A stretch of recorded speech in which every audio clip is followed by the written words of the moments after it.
You know what? Hold on one second.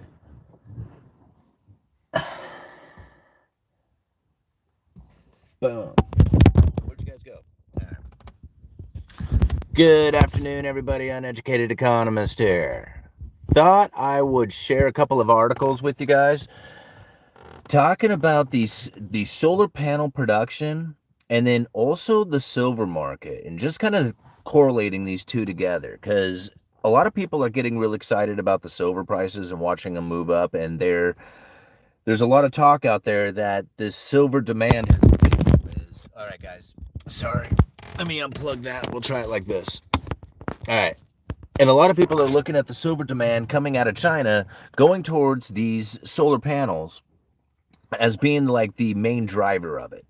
And so now, just like anything out there, I have to start thinking about the four economic theories. Anytime I ever read an article, anytime I ever listen to another economist out there, I always think about the four economic theories.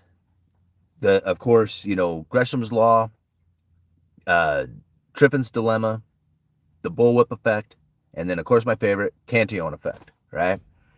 And so now when you incorporate these four economic theories and you go and you start reading through these articles, you can really start seeing what it is that's taking place. Because right now we have this huge overproduction of solar panels that has taken place, which, okay, China said that they were going to do this. Now, in my opinion, what China is trying to do is decimate the manufacturers of solar panels out there around the world. If they can completely flood the market and crash the solar panel price, businesses are going to crash. And if they have more businesses that are producing that solar panels, yes, they are going to hurt themselves, but when the smoke clears, they will be the producers of solar panels. That is their strategy. At least this is my interpretation of what I see happening from everything that has taken place. Now, what is going on back here with the silver prices and what it is that's going to take place in the future if we have a crash in solar panel prices? If we have a crash in solar panel prices, we are going to have a crash in solar production, solar panel production. And if that takes place, that's going to cut back on the demand for silver. See, like it's the demand going into silver right now, if it's being driven by the solar panel production, if this is a race, then yes, it could ramp up and you could take advantage of the future as the shortages are going to take place. But at the same time, if you have a buildup of solar panels, that is the very thing that is causing the demand to happen, or the major demand to happen, then what you're going to find is the exact opposite take place. This is the bullwhip effect. And now the oversupply, undersupply that could come to the market going throughout the decades and years may lean towards the idea of being in silver the entire time, like never once ever getting out of it, because really it's an insurance policy against a total collapse of the financial system. It's something to be outside of that third party risk. But is there ways of making money going into the future, especially when it comes to the precious metals of silver and gold? When you see stuff like this taking place, you got to be aware, right? I mean, you might be the one who's saying, I'm 80 years old trying to figure out how I'm going to hold on to what little wealth I have, and I purchased a lot of silver believing that there was going to be hyperinflation coming into the future, and now I need to figure out what it is I'm going to do, and are you going to hold on to that silver, or are you going to sell it?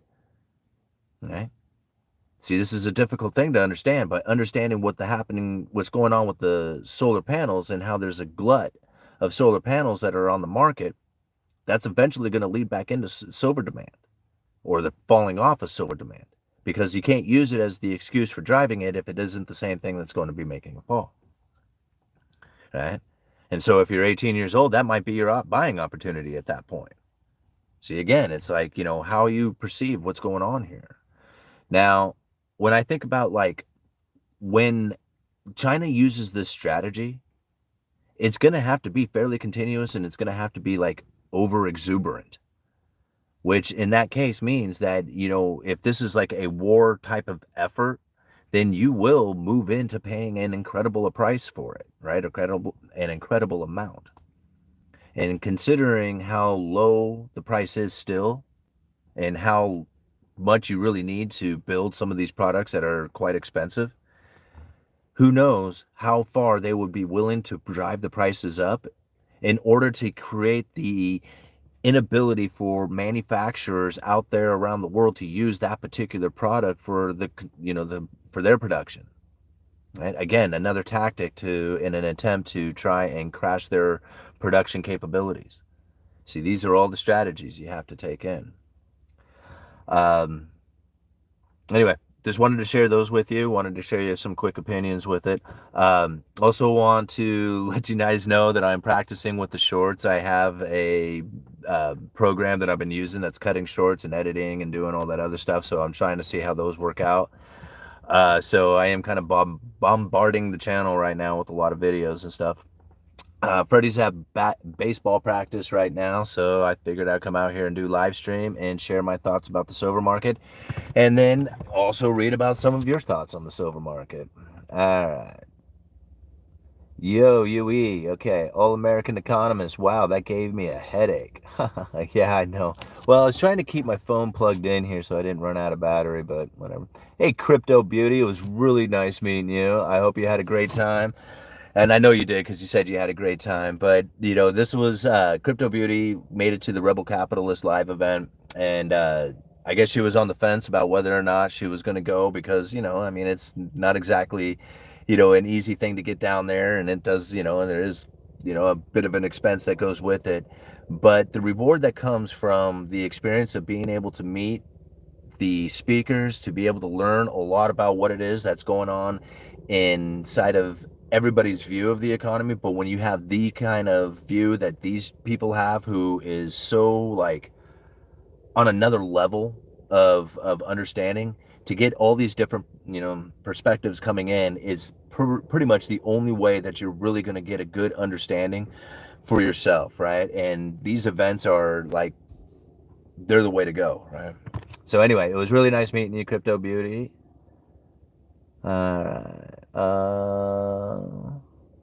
American. What happened to the truck? Oh, I'm in my wife's car right now. All right, what's up? Good evening from Lakeland, Florida. What up, Kevin? All right. I was in Florida just 2 days ago. Actually, yeah, 2 days ago. And it's the time moves so fast, right?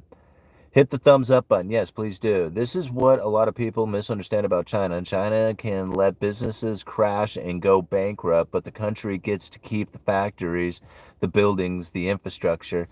Yeah, and so, well, you have to think about it like China knows exactly what's going to end up happening, because if you just go and look at the articles, I left 2 articles down there.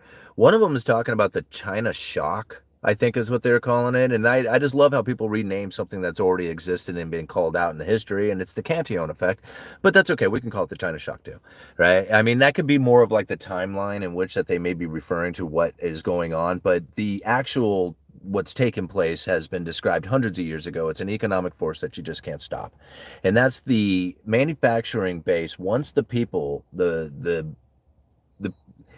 once the people of the state or the country or whatever, once their standard of living has risen, manufacturing starts finding other places to produce. And there's nothing you can do to change this. This has been described hundreds of years ago. And so, like, as it was renamed China Shock in there, is probably more for the idea of the timeline in which that China had taken the manufacturing base pretty much from the rest of the world and concentrated into China. This depleted the rest of the world's capabilities of having good manufacturing jobs, as everything was moving towards China. The United States lost a lot of its good manufacturing jobs in this, in this economic force that was happening. Of course, everybody wants to blame it on politics, and that's fine. There's plenty of politic blaming to go around. And if you want to go ahead and pinpoint all the reasonings for it, that's cool.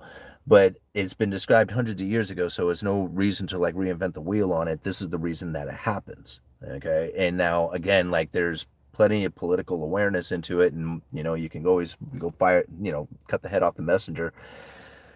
But again, like, when you have that manufacturing base that starts producing all the world's great stuff, and you send that stuff out there to the world sends you the money starts causing your standard of living to rise. Your standard of living moves up. You start moving into luxuries start competing with your domestic manufacturing, because the foreign production starts making it cheaper than you can. And that's the problem, is that manufacturers start saying, well, guess what, man, if you didn't work so damn hard, and buy into the house and buy the cars and buy all the stuff that you have going on, we wouldn't be shipping our jobs over here to this other nation that has them for a much cheaper wage. Right? And it's just the way it goes, because it's just the way it goes. uh, Everyone should experience Rebel Capitalist live at least once and go watch Simon speak live. Well, thank you, Crypto Beauty. Yeah, it was a lot of fun. I got up there and, I was nervous, but I didn't care. I said I was going to be nervous. I knew it. So I was just going to go up there knowing that I was going to be there, feeling, the anxiety or whatever, and stutter. I didn't care. I was just like, hey, I'm just going to do it. Forgot my glasses, so I couldn't see my computer. I had to borrow glasses from, a guy in the audience. Didn't care. I was just like, I'm going to do this.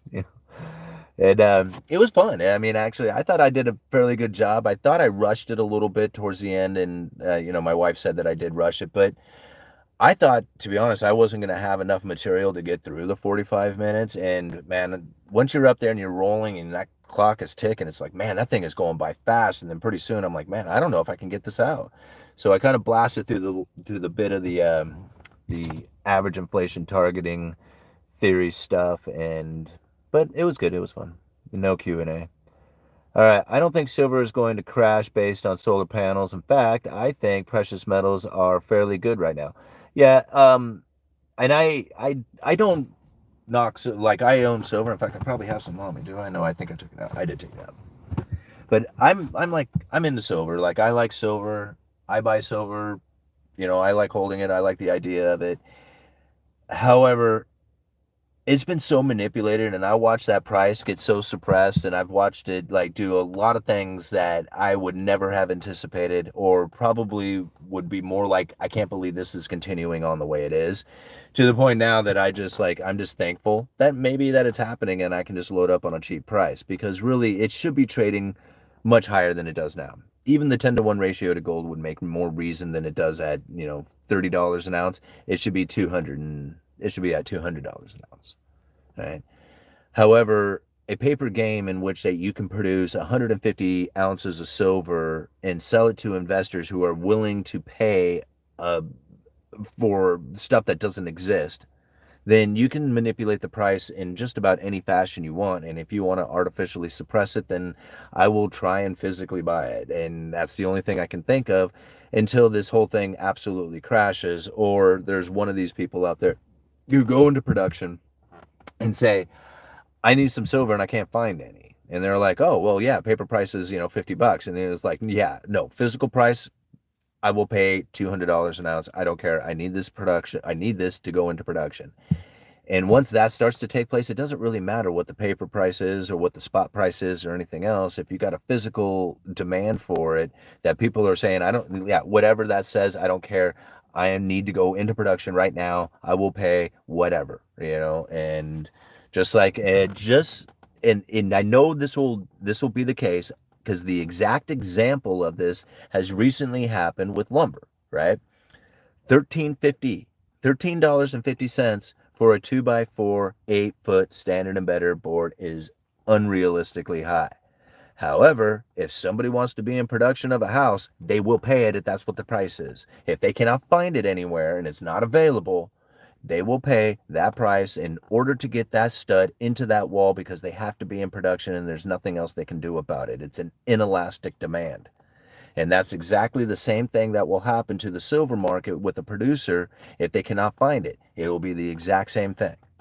And I have very little doubt in my mind about that. However, I'm still kind of concerned about whether or not there's going to be that much demand for silver if we have a massive dump in the amount of production that has taken place within solar panels, because of the huge glut of solar panels that has been produced, with the whole idea coming from China that they are intending on crashing the capabilities of the people out there in order to build silver panels or solar panels using silver. All right.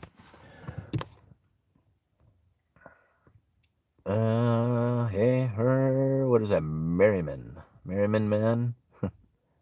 Memory man? All right, what's happening, all-nighter? All right, let's go back up here a little bit. Would demand not drive the price up?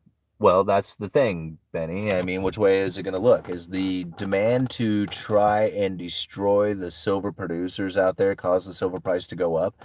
I would think so. Now, at some point, what is that going to do, though? Right? If you drive up, not only if China does the effort of like, okay, it was just like, we care not if I damage myself. If they take on this idea, we cannot if we damage ourselves. And we go to the idea that we are going to damage everybody else out there who is producing solar panels. And so what we do is we subsidize the hell out of our solar panel production, right? And we start buying massive amounts of the one key ingredient that they may need is that, and that is silver. And we start loading up on massive amounts of silver. So now what this does is drives up the key ingredient to the solar panel production. At the same time, they're flooding the market with solar panels, which doesn't make them very cost effective to produce. Right? Now, to me, this totally makes sense because as all the production starts to crash, so will the demand for silver. Right? And that point is really where, you'd probably want to be in on the idea of buying into silver is when the demand starts to fall and nobody really wants it because China has overproduced all these solar panels, filling the glut out there, and there's no reason for anybody to believe that solar production is going to be the key place to be. Okay? And that's where blood in the streets. You buy when there's blood in the streets. Like all that makes sense to me. I don't know. Like to me, it's just like it almost like it kind of tells its own story, right? All right. Yeah, packing. Oh, yeah, that's right. All nighters heading up to Alaska, go fishing. All right, James, invest awareness is the man.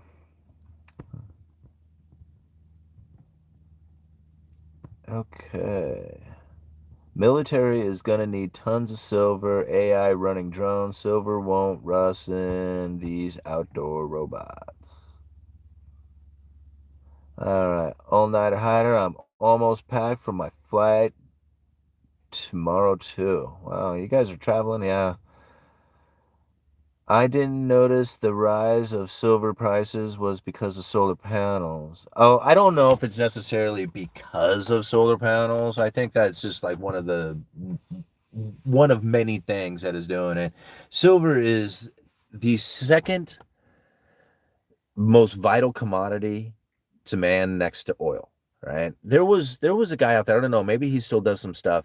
Chris Dewayne, the dude was like he had a Silver Shield. He had like this production of Silver Shields that he was selling, like all these different runs of silver bullion. He had, I mean, one of the greatest YouTube channels. I can't remember what the name of it, but I just remember his name, right? And what was the name of his channel? The Sons of Liberty. He had that thing going. Anyhow, um, that guy had so much information about silver, and I listened to him for quite a while. And really, when you get to breaking it down to where we are in silver, like the amount of silver that's out there in the world, the amount of demand for silver that really exists, the available production going into the future, it really leads you to believe that there is no other place in the world that you could ever want to put your money other than silver. However, it's never really performed for me in a way that I would really want it to. Like when I was listening to those videos, when I was jacked up on silver, when I was buying it all up and I was like really loading up on a way that I thought that it was going to just totally change my life, I was thinking like $1,000 an ounce silver.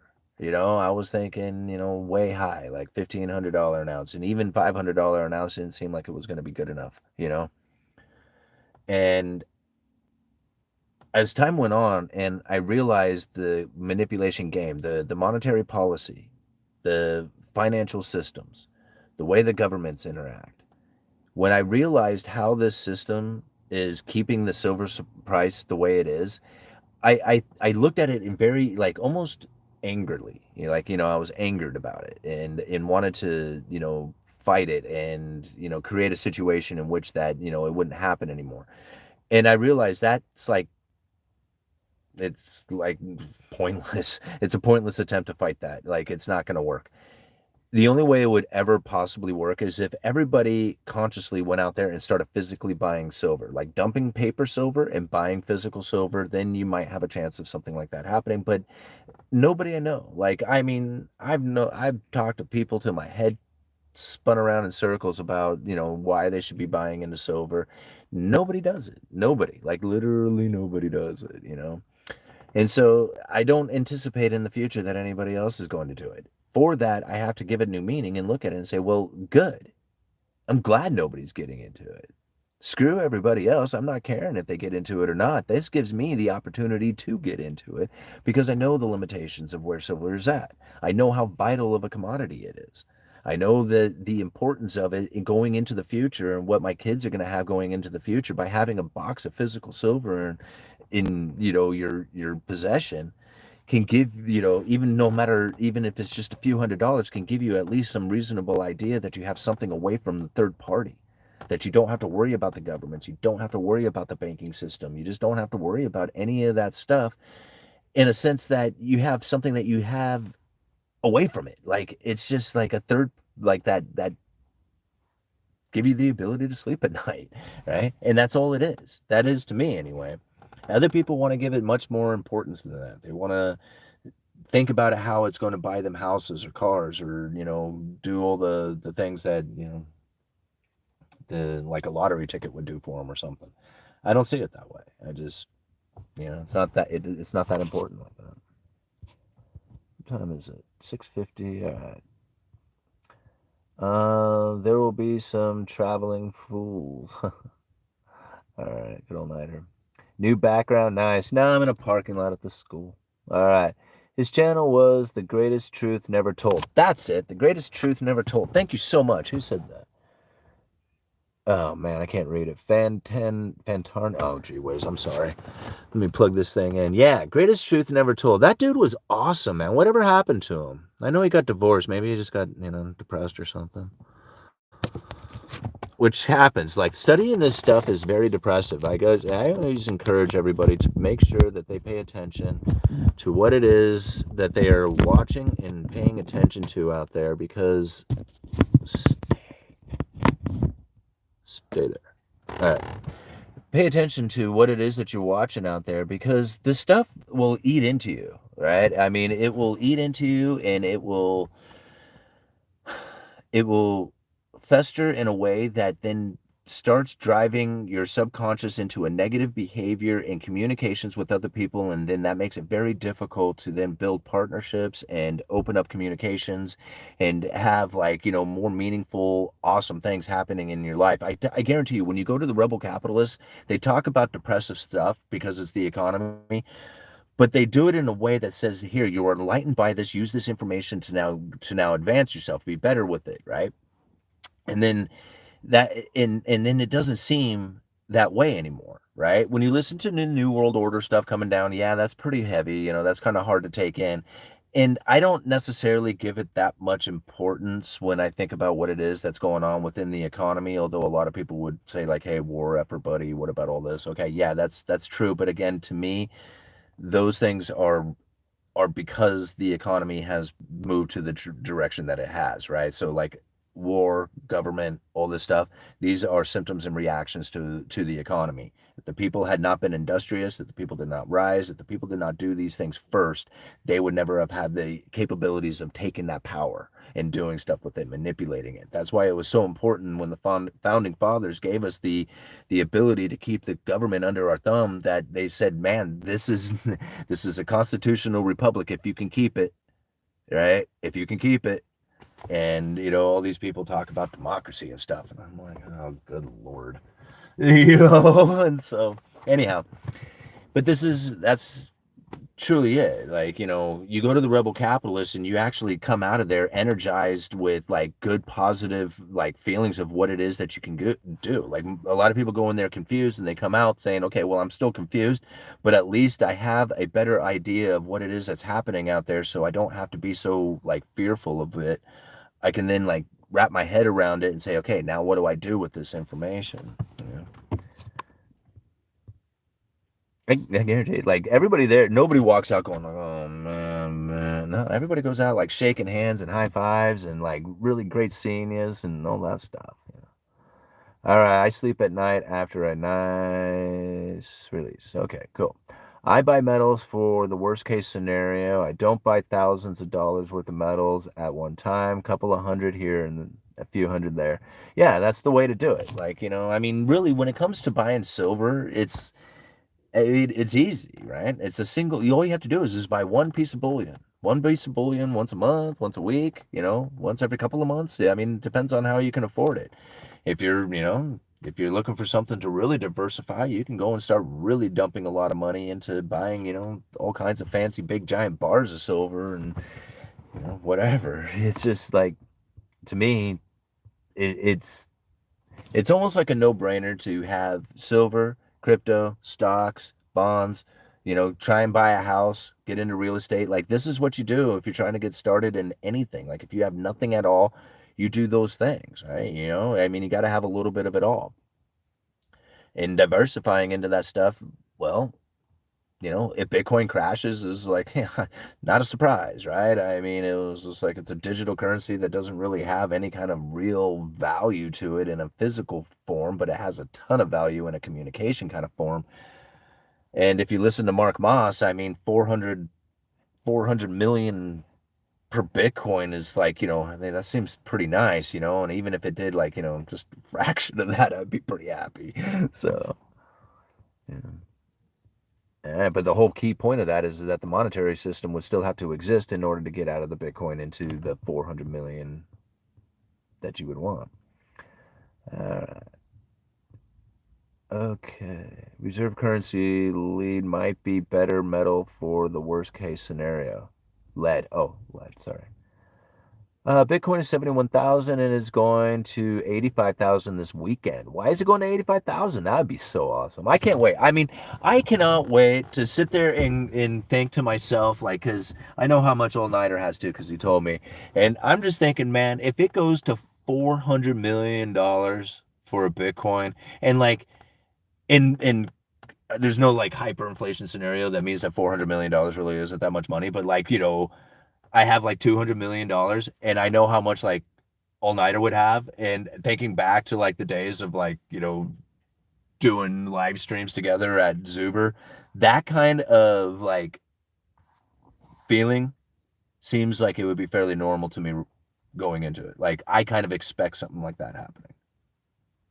Even if it's not Bitcoin, it's going to be something similar to that, right?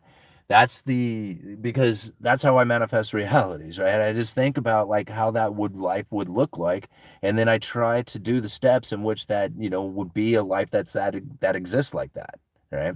Now, I can't make Bitcoin go to $400 million, but I can certainly hold, as much Bitcoin as I can, and then think about what it would be like to have it there and to say like, wow, that would be cool, and then move on to something else, right? And let the subconscious go and do whatever it needs to do in order to acquire the Bitcoin. And then hopefully one day the reality would manifest itself, because all kinds of crazy stuff has happened to my world, and that's how I've done it. It is exactly how I described it, as weird as it sounds. Having lunch with G. Everett Griffin, being up on stage at the Rebel Capitalist, getting a YouTube channel up to 138,000 subscribers, all this stuff was exactly just like that. Thinking about it and going, okay, well, how would that be? Like, what would that look like? What do I got to do? And just kind of do those things. And which is surprising to me right now that I haven't got like the course and the book all written and all that other stuff, because I've always dreamed of those things.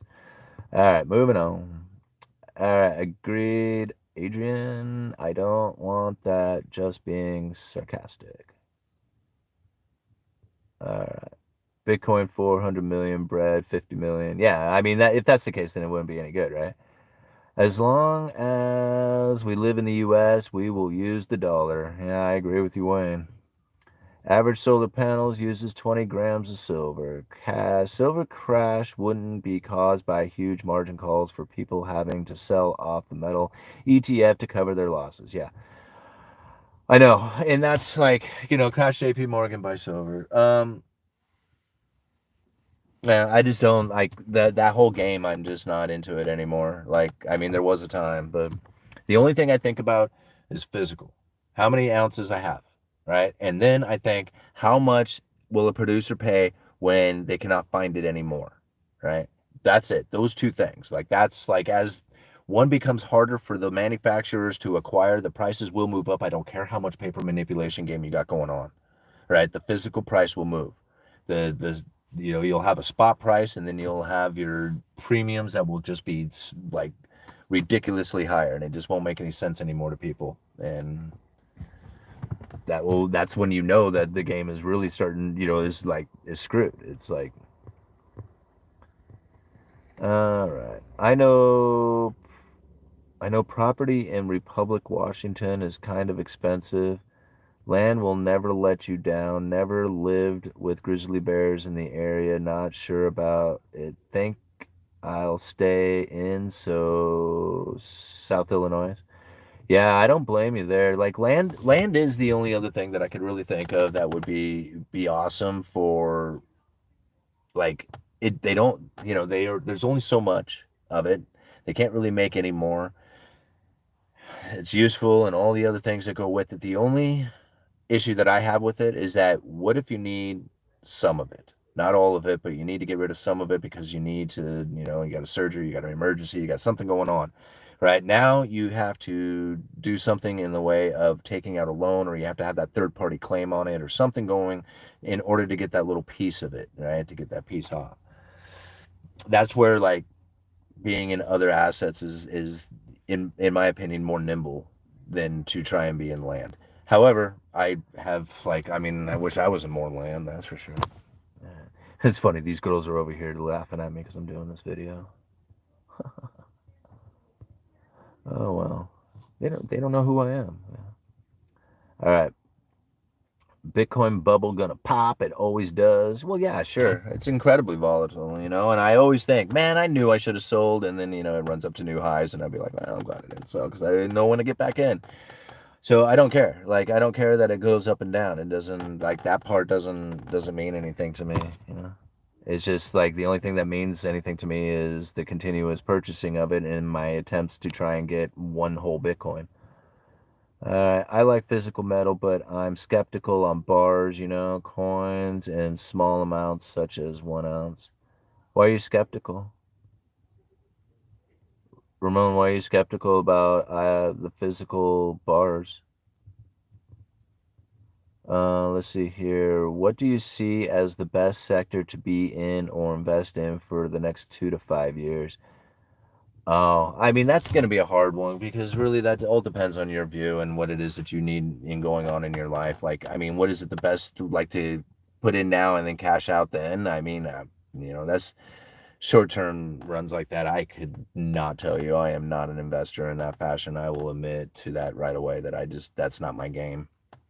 Um, I mean, if I was to pick a particular industry that I think, and I said this at the Rebel Capitalist, and I've said this before, I don't see any evidence of it taking place in a way that is dramatically, like, impactful to the economy, to the way things are being done, but I just see it as a very realistic possibility, and that is the cross-laminated timber industry. I've said it so many times, and I have not invested in the cross-laminated timber industry. But to me, it just seems like the reasonable direction in which that new construction can take place, not only with high rises, with commercial buildings, with multi, residential family units, with, institutionals like hospitals, libraries, whatever you got going on. The cross laminated timber industry can provide what I think is a reasonable structure that is going to meet, not that I care, the green movement idea. It's going to be able to take lumber that was not necessarily useful for construction of, like, framing purposes because of the lower quality of it. They can use it in this cross-laminated timber. The seismic part of it for big high rises is way better than the concrete steel construction. So there's a lot of, like, and I mean, I'm just getting started. Like, it just goes on and on if you do all the research yourself. I like the idea of it, of how low impact it has on neighborhoods. So like if you're trying to build a fairly, decent sized building, and the amount of fabrication that takes place within that neighborhood, it makes it very disruptive for all the neighbors and, them conducting business or, just living in general. By having a cross-laminated timber industry, you can have pieces shipped in, put right into place as they show up at the job site. So there is no real fabrication taking place. It's more just assembly happening the entire time. And now they have this all the way down to private residential homes. Like it's literally, you can like ship in, walls that stand right into place that are these cross-laminated timbers. It's like a glue lam wall. It's kind of weird to think, but that's what they are. They got floor systems, roof systems, everything, to build the house. And again, they're all manufactured offsite and then shipped into place. So it's a new idea, right? And it's not efficient, and it's not cost effective, and it's not really even noticed or even like considered, right? But it's growing and it's moving, and there are buildings that are happening. I mean, it's taking place. Like, I mean, there's buildings in Portland that I, was researching. There's buildings all over the country. This is happening all over Europe. So it's in its infancy. Like if you want to get in, you get in early, right? And this is the time that you get in. And so with all these, reasonable and unreasonable things that would be lending towards the idea of why this would work, I just don't see any other like major thing that could happen to the building industry, or a way to like change anything about the way that the construction is done outside of something on this kind of level. The 3D printing, I like it. It's okay. It's like an okay idea. The problem that I have most with it is that I'm thinking weather permitting. Like, you have to be able to construct in just about any weather possible.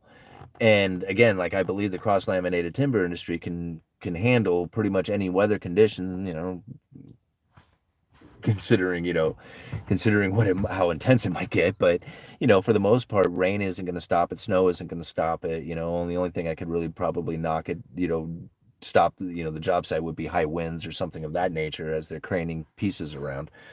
But ultimately, it's very fast construction. So if these factories were prevalent in making these cross-laminated timber walls and floor systems and roof system, who knows? Like, I mean, you might, I mean, who knows what it could do, but it could get to a point where it could be the way that new construction is done, and that all the fabrication for a house is done outside. All right, my boy's done. See y'all later. Uneducated economist, you let me know.